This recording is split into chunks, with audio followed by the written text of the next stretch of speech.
Hello again, and welcome back to the card mat. As you can see, I've got two small packets of cards. Yes, that's not a full deck, and that's not a full deck. If I put that deck on top of that deck, I still wouldn't have a full deck. If I put that deck on top of that deck and put that deck on top of my head, it still wouldn't be a full deck, would it? No. Right, anyway, in this pile here, I've got 5 cards. 1, 2, 3, 4 and 5, right?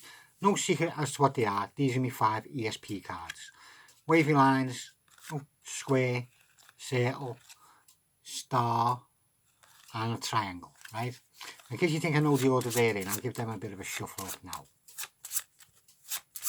Now, in a proper performance, which this obviously isn't because I'm just messing about, I would ask the spectator to think of a shape, and then show them the cards one at a time, and all he's got to do is remember what position that shape is in, right?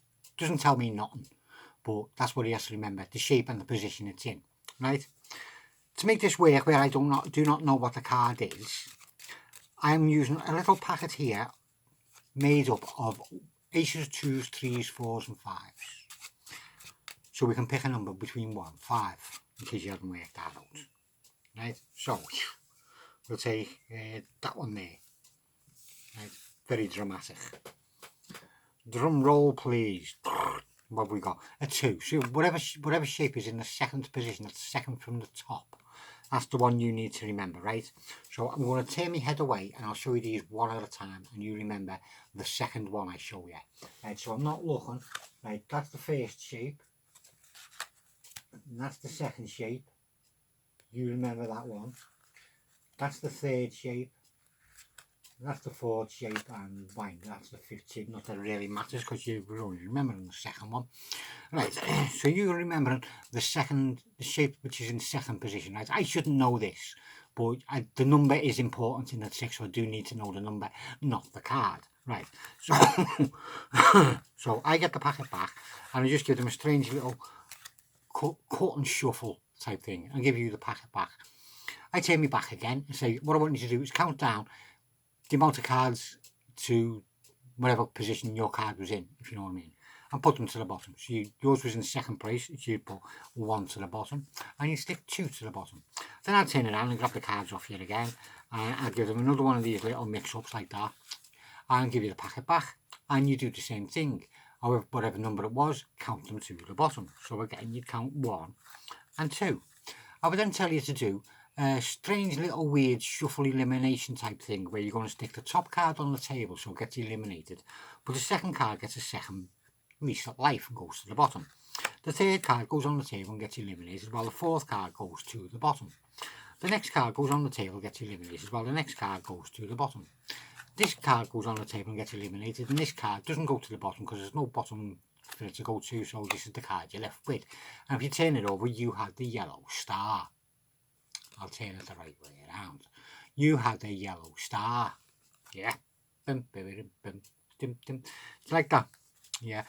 Yeah, I'll show you how it's done. Don't worry. I always do. I won't need them. But you would get. You don't need to use E.S.P cards either. If you haven't got E.S.P cards, get a spectator to pick any 5 cards. Then remember one of them. Doesn't matter what the other 4 are, does it? No. So you can do it with just a normal pack of cards. This just makes it look classier and get me and jazzing myself up a bit there, calling myself classy. They get a shuffle. The spectator thinks of a shape. Say they think of the square. You then show them all the cards without reversing their order. 1, 2. I'll go for a different one since it's in the same place. We'll go for whatever's in 4th position. Wave your lines. The yellow star, would you believe it? We're going for the yellow star again, right? And we know that's in 4th position.